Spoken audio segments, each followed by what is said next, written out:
Assalamualaikum warahmatullahi wabarakatuh. Alhamdulillahirrabbilalamin. Allahumma sholli ala sayyidina Muhammad wa ala ali sayyidina Muhammad. Selamat pagi semuanya. Apa kabar? Semoga dalam kondisi baik.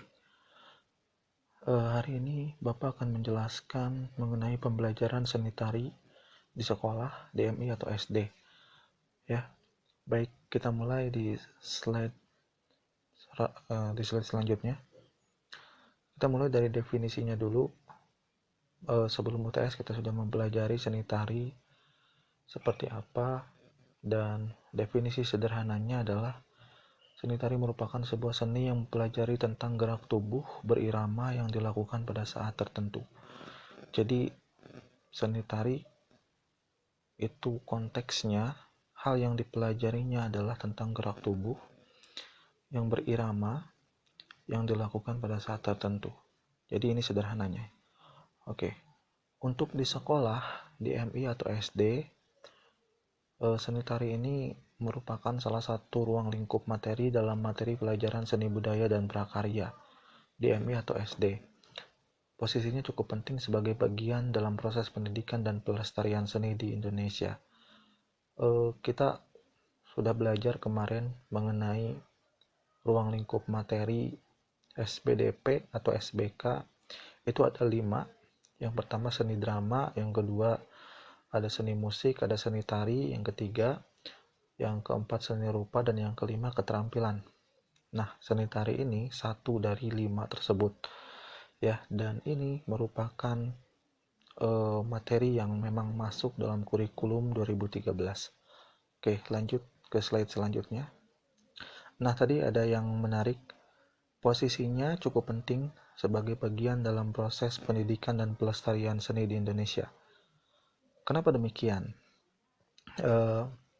Usia anak SD atau MI itu kan aktif ya. Nah, kita gunakan keaktifan itu sebagai alat untuk mencapai sesuatu tertentu. Misalkan begini, dalam pembelajaran tari itu kan biasanya sangat menarik perhatian siswa karena lebih kepada aktivitas gitu ya. Untuk usia SD atau MI, mereka aktivitas gerak tubuh atau psikomotornya itu sedang baik-baiknya gitu.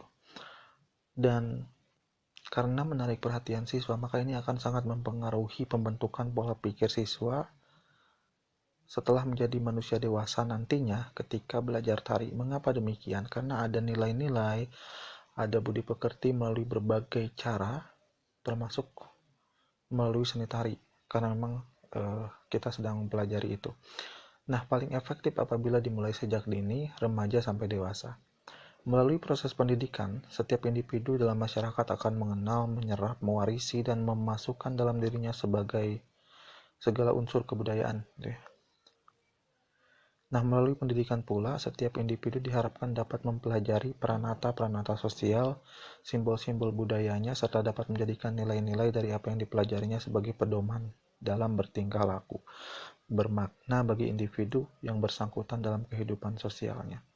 Jadi, pembelajaran seni tari ini selain membuat minat siswa itu tertarik gitu ya, karena memang berkaitan dengan aktivitas psikomotor, tapi di dalam juga ada nilai-nilai yang bisa kita kembangkan, yang bisa kita ajarkan kepada mereka. Manfaatnya bagi siswa apa sih seni tari ini? Ada 4 yang Bapak rangkum. Yang pertama, membantu siswa untuk menemukan hubungan antara tubuhnya dengan seluruh eksistensinya sebagai manusia. Yang kedua, pendidikan seni tari berfungsi sebagai alternatif pengembangan jiwa menuju kedewasaan. Yang ketiga, mengasah kreativitas. Ini jelas ya. Selain kreativitas, di dalamnya juga ada kekompakan, ada kerjasama. Siswa diberi kesempatan yang seluas-luasnya dalam proses pengungkapan gerak tari, sehingga hasil akhir bukanlah merupakan tujuan utama. Jadi proses pengungkapan geraknya itulah yang inti dari pembelajaran seni tari. Untuk tujuan, kemarin kita sudah bahas bahwa pembelajaran seni di SD atau MI itu tidak membuat siswa atau tidak harus menjadikan siswa sebagai seorang seniman. Tapi tadi prosesnya inilah yang membuat mereka mengenal nilai-nilai yang ada dalam seni tersebut. Yang keempat, mendapat latihan atau pengalaman untuk mengembangkan cara merasa, cara berpikir, dan cara memahami serta keterampilan dalam melihat dan menyelesaikan persoalan tentang diri dan lingkungannya. Oke, itu manfaat bagi siswa, manfaat mempelajari seni tari ini. Tujuannya, nah ini tujuan seni tari bagi siswa. Yang pertama sebagai pendidikan gerak.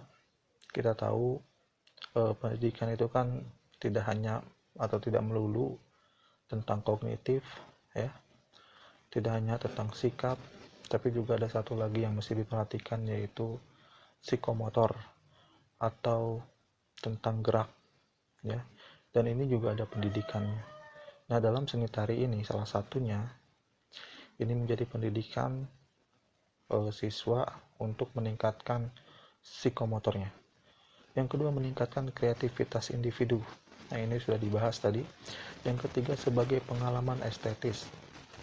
Biar bagaimanapun, tari merupakan seni yang di dalamnya ada keindahan. Nah, pengalaman-pengalaman dalam belajar tari itu akan menjadikan pengalaman-pengalaman estetis atau pengalaman yang berkaitan dengan keindahan. Yang keempat, sebagai media penggabungan antara seni dan budaya serta pengalaman. Seni dan budaya digabungkan dalam pembelajaran seni tari, lalu nantinya akan menjadi pengalaman buat mereka. 5. Media sosialisasi. 6. Media penanaman nilai-nilai budaya. Oke, itu adalah tujuan seni tari bagi siswa. Lanjut. Metode pembelajaran seni tari di MI atau SD. Bapak coba mengemukakan 3 metode yang lumrah atau yang sering digunakan oleh guru, yaitu metode tutor sebaya, metode eksplorasi, dan yang ketiga adalah metode demonstrasi. Oke, kita mulai ke metode tutor sebaya. Metode itu cara mengajar seni tari. Oke, tutor sebaya. Ini ada tiga definisi mengenai tutor sebaya. Kalian bisa baca di PowerPoint-nya. Intinya, tutor sebaya itu adalah sebuah metode atau kegiatan belajar dengan memanfaatkan teman sekelas yang mempunyai kemampuan lebih. Jadi di satu kelas itu gitu ya, biasanya ada yang menonjol, ada yang memiliki kelebihan, atau ada yang punya kapasitas yang lebih dibandingkan dengan teman-temannya yang lain. Nah, itu bisa dimanfaatkan untuk menjadi contoh ya dalam mengajarkan seni tari. Jadi melalui temannya itu guru dapat memberikan contoh kepada siswa-siswa yang lain. Jadi intinya seperti itu. Tutor sebaya itu memanfaatkan teman sekelas, memanfaatkan teman sebaya ya. Oke, lanjut. Metode eksplorasi. Metode eksplorasi itu berkaitan dengan explore gitu ya. Di sini ada 2 definisi dalam metode eksplorasi itu. Jadi kata explore itu kan ibaratnya membedah sesuatu atau mencari sesuatu gitu ya yang baru. Nah, di sini cara pembelajaran kegiatan praktek berkarya seni itu memberikan kesempatan kepada siswa untuk menciptakan suatu karya seni gitu. Tetapi tetap berdasarkan pengarahan dari guru. Intinya praktek siswa itu dalam mencari gerak atau menciptakan gerak ini bisa dilakukan melalui metode eksplorasi. Oke. Asalkan mendapatkan pengarahan dari gurunya. Bisa juga metode eksplorasi ini digunakan untuk melihat gambar-gambar ya, gambar-gambar di seni tari itu dieksplor gerak-gerak yang ada berdasarkan gambar-gambar tersebut. Yang terakhir adalah metode demonstrasi. Demonstrasi ini mencontohkan. Penggunaan metode demonstrasi dapat dilihat pada saat proses pembelajaran guru memberikan ragam gerak. Nah, jadi guru bisa memberikan contoh kepada siswa-siswanya dan diikuti oleh siswa-siswanya. Nah, ini disebut dengan metode demonstrasi. Tapi kalau misalkan guru tidak bisa memberikan contoh, kita bisa menggunakan properti, misalkan melalui video atau melalui media lainnya. Kemudian siswa diminta mendemonstrasikan gerak tari tersebut secara bersama-sama. Itu adalah metode demonstrasi dalam pembelajaran seni tari di MI. Oke, apa aja sih yang harus diajarkan dalam seni tari ini? Nah, ini ada bahan ajar atau materi pembelajaran dalam berkarya tari. Ada komposisi tari, ya, jadi bagian-bagian tari, dan ada eksplorasi geraknya. Terus ada cara berkarya tari, langkah-langkah dalam pembuatan karya tari, serta pustaka yang menunjang dalam pembuatan koreografi tari berupa karya-karya kreasi orang lain. Nah, ini yang dipelajari. Intinya yang berkaitan dengan gerak, yang berkaitan dengan psikomotor siswa, yang kemudian menjadi materi pembelajaran dalam tari ini ya. Jadi ya pemanfaatan itu dilakukan. Selanjutnya penggunaan media tari. Ini sangat penting.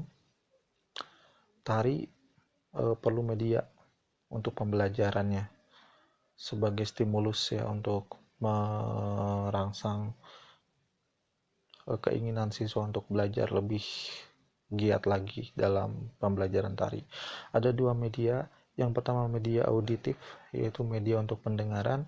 Yang kedua media visual, yaitu media untuk penglihatan. Atau media visual ya, maaf. Media visual untuk penglihatan.